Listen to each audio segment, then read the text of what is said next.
প্রযুক্তি কর্নারগুলো দেখানো হচ্ছে, সেগুলো আপনারা ভিজিট করবেন। আমাদের আসলে এই যে বর্তমান সময়ে যে স্মার্ট কৃষিতে রূপান্তর করার জন্য আমাদের মাননীয় প্রধানমন্ত্রী বিভিন্ন ধরনের পদক্ষেপগুলো নিয়েছেন, তার মধ্যে আমাদের সবচেয়ে যেটা বড় যে আমাদের ভর্তুকিতে কৃষি যন্ত্রপাতি বিতরণ করছেন, যেখানে ভৈরববাসী 50% থেকে শুরু করে 70% পর্যন্ত বিভিন্ন ধরনের কম্বাইন হারভেস্টার থেকে শুরু করে বিভিন্ন ধরনের মেশিনগুলো ভৈরববাসী কিনতে পারছে।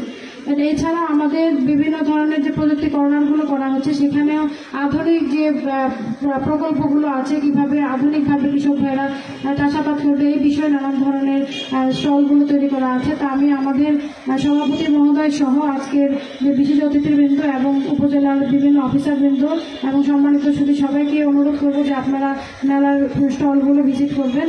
এবং আমি সর্বশেষে আমাদের আজকের বিভিন্ন অতিথিদেরকে এই উদ্বোধনী অনুষ্ঠানে সবাইকে থাকার জন্য আন্তরিকভাবে ধন্যবাদ জানিয়ে এবং স্বাগত জানিয়ে আমার বক্তব্য শেষ করছি। আসসালামু আলাইকুম।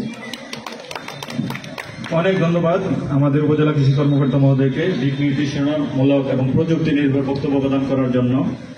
এখন আমি বিনীতভাবে অনুরোধ করব প্রকল্প বাস্তবায়ন কর্মকর্তা মহোদয়কে আজকের এই বৃহত্তর ময়মনসিংহ প্রকল্পের আওতায় মেলা নিয়ে কিছু বলার জন্য। স্যার।